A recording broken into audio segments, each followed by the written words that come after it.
What is going on, guys? Welcome back to another GGF video, and I hope everyone is well on this Friday afternoon. So today in this video, I'm going to take a look at the recently launched Lian Li vertical GPU bracket. This is the V4, which is the VG4 version 4, and I'm going to go over what this can do. I've done a secondary build over here, and then the build sort of behind me on my right, which is probably your left, is the previous build I did in the Strix Helios 2. So I wanted to do two builds just to see how this was in a few different cases, because all cases I think are made a little bit different, and this has some fine-tuned adjustments. If you want to look at the all white and red Strix build I did behind me, I've done the time-lapse video, you can check out that. The white Astral I put in there, obviously I've taken it out because I had to take this bracket out to use in this video, but this looked really nice in that case and it filled up the area nicely. So I've done a second one here. This is in the 217 Infinity in the black version, and this black Astral, this is a 5090, just fits in this area really well, nearly all the way to the front of the chassis, and I've got it in this tilted slanted position. I'll talk about the different adjustments the bracket can do. I've gone with a very stealthy, all hidden cable sort of build. It's all back connect. Obviously the GPU cannot be back connect or the BTF with a bracket like this. I think it's going to be some time until we can work out how we can incorporate the BTF into a vertical bracket, but it's not really needed because the cable is very hidden already. Because your GPU is vertical, you can either get a right angle adapter, or this one's not even using any adapters, just straight. Because it's already out of the way, it just goes straight out the back. Whereas if your GPU is in the normal position, you've got to loop the cable around the front and then out of the way. So not so much of an issue. And then of course we've got the BTF motherboard that is the AMD Hero, and it just looks super clean. And I've gone with a bit of a yellow orangey theme. I'm not sure how it's looking on camera, but I always do love the black and then the yellowy gold themes. So I'm going to talk about the adjustments, what this can do, and then I'm going to compare it.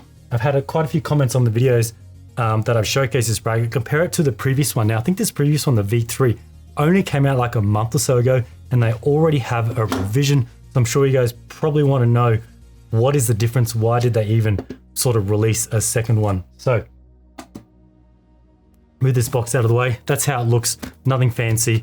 I'll go through everything you get with it, and then we can go from there. So it comes in black and white. Obviously the black one is in here. Obviously if you're going with a black build, black case, go up the black. If you go with the white, obviously go up the white. The cable is very nice, 200 millimeters, and I really do like how we do get the steel slot now, that upgraded steel slot that all motherboards seem to be using on those Gen 5 motherboards. This is also a Gen 5 slot as well, or the connector, the cable, everything's Gen 5, so you'll have no issues with the latest GPU. You do need 6 PCI slots in your chassis, so the 6 meaning the 1, 2, 3, 4, 5, 6. Anything smaller, MATX cases don't normally have that, ITX definitely not. Anything like that, you're not going to bother with that. I would say a case this size is about perfect.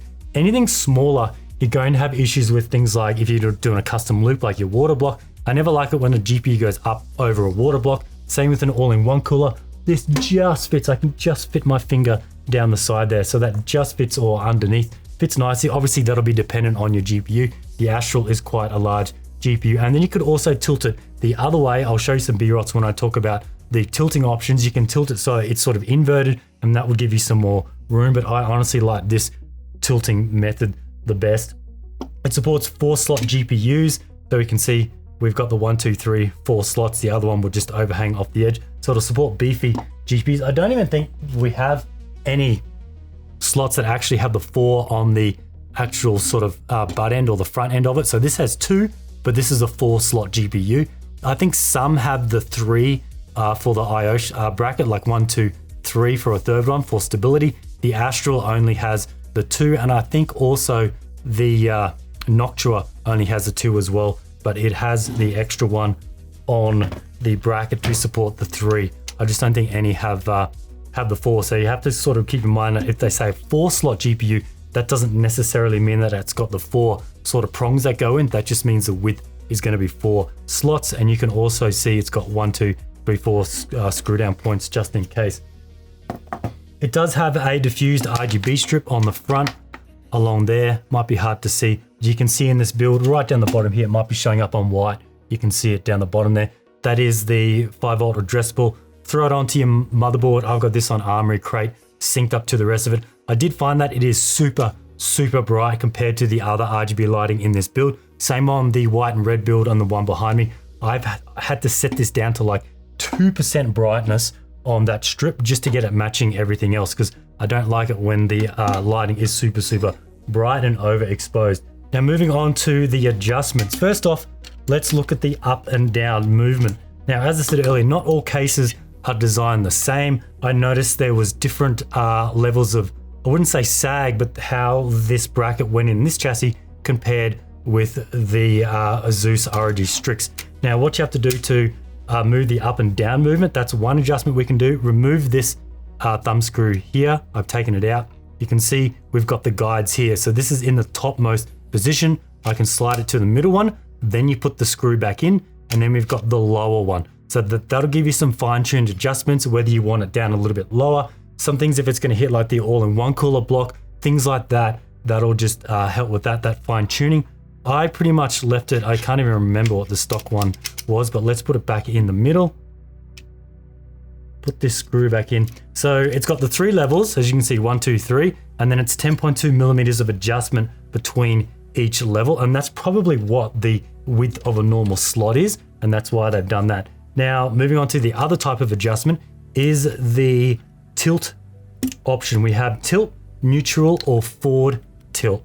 So let me undo this one. This one here will do the tilt. It's got the little arrows as well. It might be hard to see. That's like a little curved arrow. This arrow is an up and down arrow. So neutral, of course, is going to be dead straight up, like how a normal GPU would be.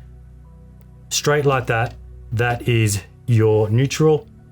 Then we have I would say this one's tilt, where it's tilting back towards the motherboard. Then we have a forward tilt where you can go the other way. And then to do that, I'll just demonstrate on here. You just simply unlock this and then we can go that way. So that's the back tilt, neutral, and then we have the forward tilt, and you can see how the sort of IO area changes.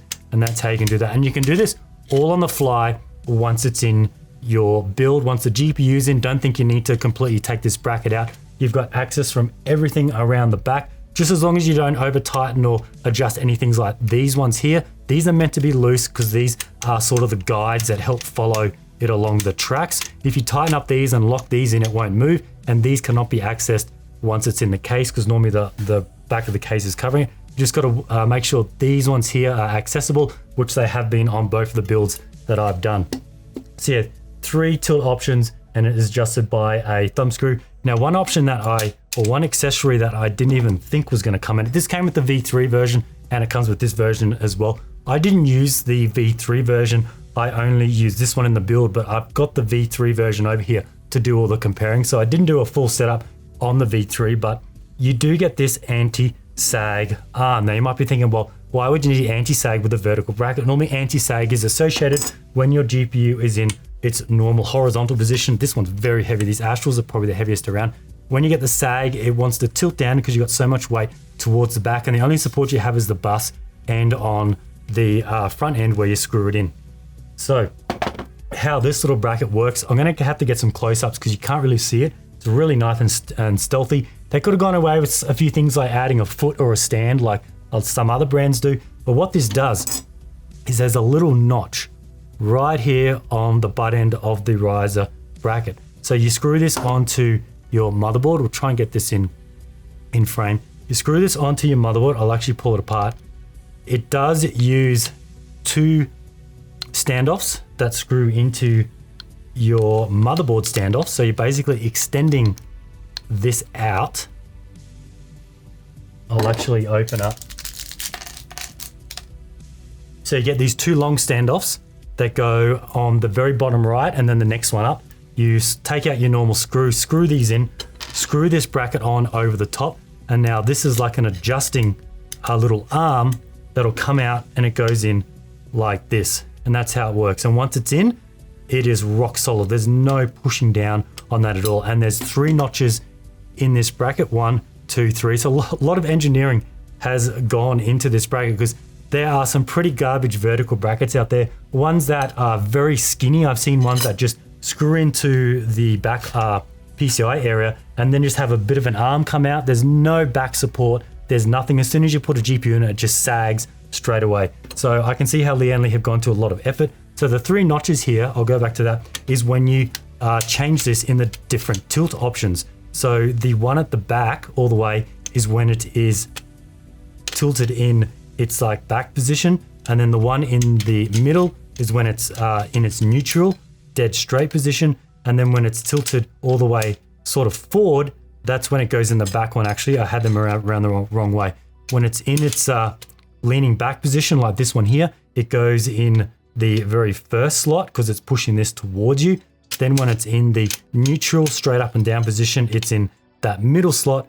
And then when it's tilted leaning forward, it goes in that back position. So that's how those 3 notches work. This all slides up and down. You can see all of these little notches that grip it, all like this. And then once you got it set, you put those 2 countersunk screws in. So these will slide up and down depending on how you mount this bracket. So what I normally did is mount the bracket, got the bracket in there, not the GPU, then mounted this, got everything nice and stable, then drop the GPU in. It's a little bit hard to mount the GPU when it's angled like this.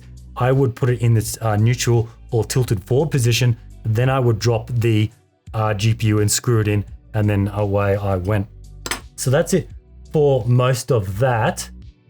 I don't want this to go on for too long. It is just a vertical bracket, but I did have a lot of comments about people asking me about this. Now, the updates on this one compared to the V3, I did write all these down just so I can go through them. Also, I didn't forget them.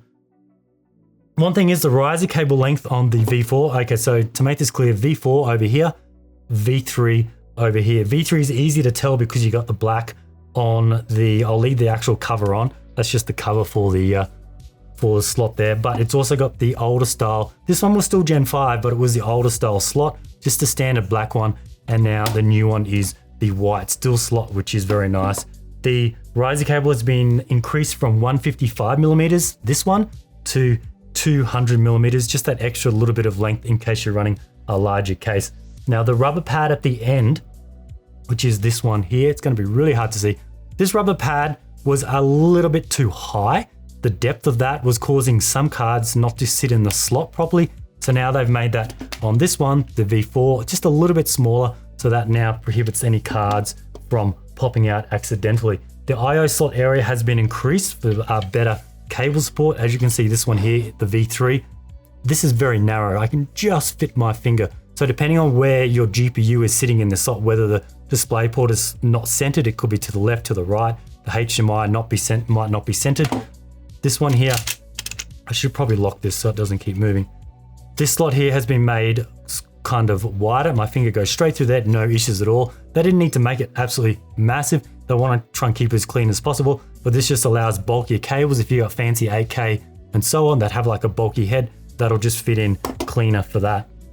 For the anti-sag bracket, the standoffs that come with it, originally it just came with the M3 standoffs, but they now supply, I don't have any spares because I'm using them in both the builds. They now have 2 sets. They've got the M3 standard, and then they've got the UNC 632. So when your motherboard standoffs in cases, Lian Li uses the M3. Some cases use the UNC 632 to screw your motherboard in. So now they give you both sets of standoffs for that in case your case is using those.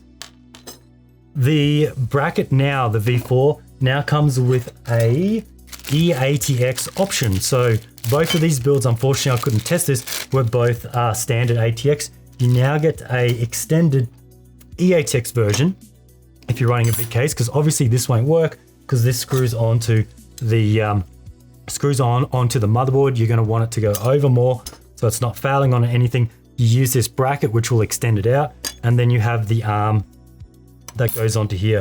So I would need to take this off. Or do I have that? No, I must have, I didn't bring it all over with me, but